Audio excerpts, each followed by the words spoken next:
మాతృదేవోభవ, పితృదేవోభవ. నేను మీ శ్రీధర్. నా cell number 9295909819. ఇప్పుడు మనము ఆగస్టు నెల 1వ తారీఖు నుండి 15వ తారీఖు వరకు ఈ 15 రోజుల పక్ష ఫలితాలు, గోచార ఫలితాలు ఏ విధంగా ఉంటాయనేది సశాస్త్రీయ పద్ధతిలో తెలుసుకునే ప్రయత్నం చేద్దాము. ముందుగా ఈ 15 రోజుల్లో వచ్చేటటువంటి విశేషమైన పండుగలు కావచ్చు, విశేషమైన దినాలు కావచ్చు, అవి ఏంటనేది ఒకసారి తెలుసుకునేటటువంటి ప్రయత్నం చేద్దాం. ఈ 15 రోజుల్లో మనకి ముందుగా వచ్చేటటువంటిది 8వ తారీఖున వరలక్ష్మి వ్రతం వస్తుందండి. వరలక్ష్మి వ్రతం తెలుసు కదండి మీకు అందరికీ కూడా. ఆ రోజున ఆడవారందరూ కూడా వరలక్ష్మి వ్రతం చేసుకుంటూ ఉంటారు. బంగారం కూడా వీలైతే లక్ష్మీ రూపు కొనుక్కుంటారు. లక్ష్మీదేవి ఆ రోజు ప్రసిద్ధం. అక్షయ తృతీయ రోజు ఎలా అయితే కంపల్సరీగా బంగారం కొనుక్కుంటారో, అదేవిధంగా ఇక్కడ ఈ వరలక్ష్మి వ్రతానికి కూడా లక్ష్మీదేవి యొక్క రూపు కొనుక్కొని అత్యంత భక్తి శ్రద్ధలతోటి స్త్రీలందరూ కూడా పూజ చేసుకుని అక్కడ ఆ దేవత పూజ దగ్గర ఆవిడ మెడలో వేసి ఆ లక్ష్మీ రూపుని తదుపరి తీసుకుని తన మెడలో వేసుకుంటూ ఉంటారు. ఇది ప్రతి సంవత్సరం చేస్తూ ఉంటారు. ఒకవేళ ఎన్ని సంవత్సరాలైంది మ్యారేజ్ అని తెలుసుకోవడం కోసం కూడా ఆ మెడలో ఉన్నటువంటి లక్ష్మీ రూపులు లెక్క పెట్టుకున్నట్టయితే ఇన్ని సంవత్సరాలు అయిందని వాళ్ళు క్లియర్గా చెప్పేస్తూ ఉంటారు. ఇది ఒక చాలా భక్తి శ్రద్ధలతోటి వాళ్ళు చేస్తూ ఉంటారు పూజ, స్త్రీలందరూ కూడా. మగవాడిది ఏం లేదండి, దీనికి సంబంధం మగవారికి అయితే ఏ విధమైన సంబంధం లేదు. దాన్ని ఏం పెద్దగా పట్టించుకోరు. అంటే భక్తి శ్రద్ధతో పూజ చేసుకుంటారు, నమస్కారం పెట్టుకుంటారు, తీర్థప్రసాదాలన్నీ మామూలే. అంటే ఇది కేవలము స్త్రీలకు సంబంధించినటువంటి ఒక పండగ. ఇది ప్రతి శ్రావణ మాసంలోనూ కూడా వచ్చేటటువంటి పండగ. ఇకపోతే 9వ రోజున రాఖీ పూర్ణిమ అని చెప్పేసి ఆడపిల్లలందరూ కూడా మగపిల్ల వాళ్లకు అన్నగా భావించి చేతులకి కంకణం కడతారు. అది కూడా చాలా విశేషమైనటువంటిది. వీటి గురించి వివరంగా చెప్పుకుంటూ పోతే చాలా పెద్ద ఎపిసోడ్ అయిపోతుంది. కానీ ఏంటంటే ఇక్కడ ఇది మహాభారత కాలం నాటి నుంచి అక్కడి నుంచి ప్రారంభమైంది ఈ రాఖీ పౌర్ణిమ. శ్రీకృష్ణుడు ద్రౌపదీదేవికి వస్త్రాభరణ సందర్భంలో వస్త్రాలు ఇస్తూ ఉంటాడు చూడండి. దానికి ముందు ఒకానొక సందర్భంలో శ్రీకృష్ణుడికి గాయం అయితే అందరూ ఏదో బట్ట కోసమో మందుల కోసమో పరిగెడుతూ ఉంటే అక్కడ ఉన్నటువంటి ఈ ద్రౌపదీదేవి తన చీర కొంగుని చింపి అక్కడ రక్తం కింద పడకుండా శ్రీకృష్ణ పరమాత్మ కొడుతుంది. ఆ సందర్భంగా అక్కడి నుంచి ప్రారంభమైనటువంటి ఈ యొక్క రాఖీ పండుగ అనాదిగా ఆనాటి నుంచి ఈనాటి వరకు వస్తూ ఉన్నది. అందరూ స్త్రీలందరూ కూడా చిన్నపిల్లలు, పెళ్లి కావాల్సిన వారు, పెళ్ళి అయిన వారు కూడా అన్నదమ్ములు ఉంటే వాళ్ళందరూ కూడా కట్టించుకుంటారు. ఒకవేళ సొంత అన్నదమ్ములు లేకపోతే కూడా పెద్దనాన్న పినతాల పిల్లలు కావచ్చు, పక్కంటి పిల్లలు కావచ్చు, వాళ్ళకు కూడా ఈ రక్షాబంధనం కడుతూ ఉంటారు. ఎందుకనంటే ఈ రక్షాబంధనం అన్నకి కట్టడం ఎందుకంటే మనకి భారతంలో మనకు తెలుస్తుంది ఏమని, భర్తలు కూడా ఆమెకి వస్త్రాభరణం జరుగుతుంటే ద్రౌపదీదేవికి ఇచ్చిన మాట కట్టుబడి చేయలేక కాదు, అసమర్థత కాదు, కొన్ని నియమాలకు కట్టుబడి ఆమెను రక్షించలేకపోతారు. ఆ దౌర్భాగ్య స్థితిలో చూసినటువంటి శ్రీకృష్ణుడు నేనున్నాను అని చెప్పేసి కాపాడతాడు. అంటే అక్కడ కొన్ని విషయాలలో భర్త కంటే కూడా అన్న తమ్ములు చాలా ఎక్కువ అనేటటువంటి ఒక సందేశం వచ్చింది. దాన్ని ఈనాటికి కూడా మన హైందవ స్త్రీలు, చిన్నపిల్లలు దగ్గర నుంచి పెద్దవాళ్ళ వరకు అందరూ దీన్ని పాటిస్తున్నారు. చాలా ఆచరించదగినటువంటి పండగ, చాలా విశేషమైనటువంటి పండుగ. దీని గురించి కావాలంటే మనం తర్వాత ఎపిసోడ్ చేసుకోవచ్చు. ఈ విధంగా మనకి రాఖీ పూర్ణిమ 9వ తారీఖున వస్తున్నది. అలాగే 11వ తారీఖున తీసుకున్నట్టయితే రాఘవేంద్ర స్వామి ఆరాధన. రాఘవేంద్ర స్వామి వారు అంటే తెలుసు కదండి మీకు. మనకి హిందూ సాంప్రదాయంలో త్రిమతాచార్యులు అని చెప్పి స్త్రీ అంటే మూడు ఆచారాలు పద్ధతిలో ఉన్నాయి మనకి. ఏంటి? అద్వైతము, విశిష్టాద్వైతము, మధ్వాచార్యులు ఉన్నటువంటి మధ్వాచార్యులు, అదే రాఘవేంద్ర స్వామి. ఈ 3 ఆచారాల్లో రాఘవేంద్ర స్వామి ఒకరు. ఆయన మనిషి వేరు, దేవుడు వేరు ఒకటి కారు అని చెప్పినటువంటిది, ద్వైతం వేరు అని చెప్పినటువంటిది, రెండు రెండే, ఎప్పుడూ మనిషి దేవుళ్ళో కలవడు అని చెప్పినటువంటి ఆ మతానికి సంబంధించినటువంటి విషయం. దాన్ని ఆయన ఆరాధన ఉత్సవాలు సంవత్సరం ఒకసారి చేస్తూ ఉంటారు.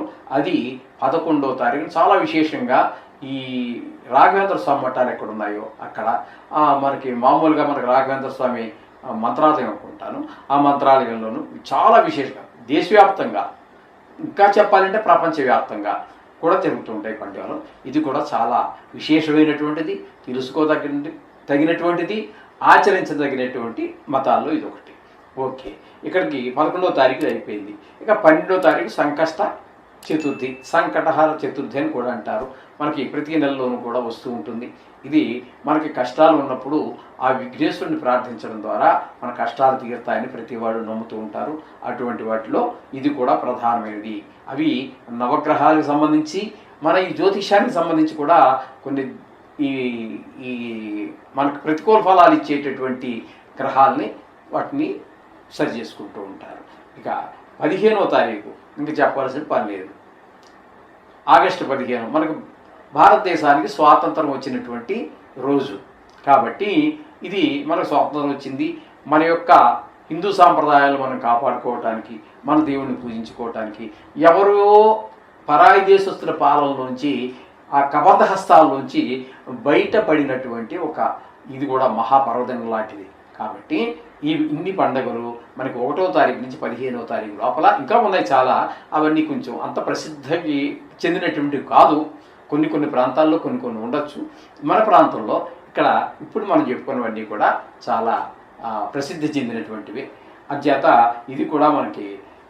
అలాగే ఈ వరలక్ష్మి వ్రతం రోజునే చెప్పడం మర్చాను మీకు. వరలక్ష్మి వ్రతం రోజునే వారాహి జయంతి. ఈ మధ్యకాలంలో బాగా ప్రసిద్ధి చెందారు ఆవిడ, వారాహి అమ్మవారు. ఆవిడ యొక్క జయంతి కూడా ఈ వరలక్ష్మి వ్రతం రోజునే అని చెప్పేసి ఒక వాదన ఉన్నది. ఆ రోజున అమ్మవారికి కూడా చాలా విశేషంగా పూజలు ఈ మధ్యకాలంలోనే ప్రజాబాహుల్యంలోకి వచ్చింది. అంటే ఆవిడ ఇప్పుడుది కాదండి, ఆనాటి నుంచి ఉన్నదే, కానీ ఈ మధ్యకాలంలో బయటకు వచ్చింది ప్రజల్లోకి. దానికి కూడా మంచిది. ఓకే అమ్మ, విషయంలోకి వద్దాం. వృషభ రాశి వారికి ఆగస్టు నెల 1వ తారీఖు నుండి 15వ తారీఖు వరకు, అంటే ఈ పక్ష ఫలితాలు అంటాము. ఈ పక్షం రోజులు అంటే 15 రోజులు. ఈ 15 రోజులు గోచార ఫలితాలు ఏ విధంగా ఉన్నాయో సశాస్త్రీయ పద్ధతిలో తెలుసుకునే ప్రయత్నం చేద్దాము. వృషభ రాశి వారికి ద్వితీయ స్థానంలో శుక్రుడు, గురువు 2 గ్రహాలు సంచరిస్తూ ఉన్నాయి.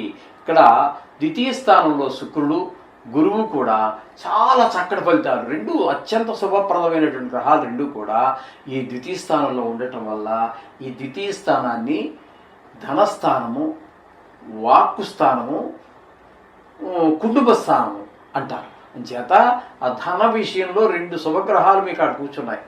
అంచేత ధనానికి ఏ విధమైన లోటు రానివ్వరు, అటు శుక్రుడు కానీ గురువు కానీ. ఇక మాటలో కూడా చాలా చక్కటి మాట్లాడుతుంటే, అంటే తీగా మాట్లాడడం అది కాదండి, ఇక్కడ సమయానికి తగినట్టుగా మాట్లాడగలగటం, మంచి మాటలు మాట్లాడటం, అశ్లీలమైనటువంటి పదాలు, వల్గర్ లాంగ్వేజ్ ఇట్లాంటివి లేకుండా చాలా చక్కటి భాష వాడుతూ, చక్కటి అర్థం వచ్చేటట్టుగా, చాలా సౌమ్యంగా మాట్లాడుతూ, ఏదో డబ్బాలో గులకరాలు వేసి గలగల్లాడిచేట్టుగా కాకుండా చాలా స్వీట్గా ఆ విధంగా మాట్లాడుతూ ఉండటము. అలాగే కుటుంబంలో కూడా పిల్లలు, భార్య అందరూ కూడా చాలా సంతోషంగా ఉండటము. ఒకరిని మించి ఒకరు, శుక్రుడు, గురువు ఇద్దరూ కూడా చాలా చక్కటి ఫలితాలన్నీ ఇస్తూ ఉన్నారు. ఆ విధంగా 2వ స్థానంలో శుక్ర, గురువులు ఇద్దరు కూడా మంచి ఫలితాలు ఇస్తూ ఉన్నారు. ఇకపోతే తృతీయ స్థానంలో రవి యొక్క సంచారం జరుగుతోంది. తృతీయ స్థానంలో రవి యొక్క సంచారం కూడా చాలా మంచి ఫలితాలు ఇస్తుంటుందండి.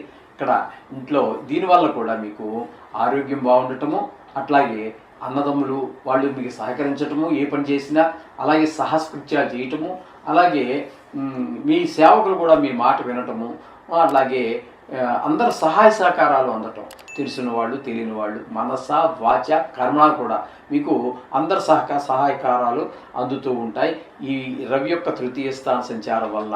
కాబట్టి ఈ రవి కూడా మీకు అనుకూలంగానే ఉన్నారు. ఇక చతుర్థ స్థానంలో కేతుగ్రహ సంచారం జరుగుతోంది. ఈ కేతుగ్రహ సంచారం ఆ, చతుర్థ స్థానంలో శుభ ఫలితములను ఇయ్యజాలరు. ఇక్కడ ఏంటి దానివల్ల నష్టం అన్నట్టయితే తల్లి గారితోటి ఆరోగ్య విషయంలో వాటి జాగ్రత్తగా ఉండండి. ఆవిడ త్వరగా కోపం అవి రాకుండా చూసుకోండి. ఆవిడ దీవెనలు పొందేటట్టుగా మీ ప్రవర్తన ఉండాలి. అలాగే విద్య విషయంలో వెనకబడకుండా చూసుకోండి. భూమి, గృహము, వాహనాలు ఇట్లాంటి వాటి వల్ల కూడా కొన్ని ఇబ్బందులు కలిగేటువంటి అవకాశం 4వ స్థానంలో కేతు సంచారం వల్ల ఉంటుంది. అలా దీనివల్ల చతుర్థ స్థానం కాబట్టి మీకు ముఖ్యంగా రియల్ ఎస్టేట్ వ్యాపారస్తులకి ఈ వృషభ రాశి వారికి ఈ వారం ఈ 15 రోజులు అనుకూలం కాదు. అలాగే పంచమ స్థానంలో కుజుని యొక్క సంచారం జరుగుతోందండి. కుజుని యొక్క సంచారం పంచమ స్థానంలో ముఖ్యంగా సంతానానికి సంబంధించినటువంటి విషయాల్లో కొన్ని ఇబ్బందులు ఉంటాయి.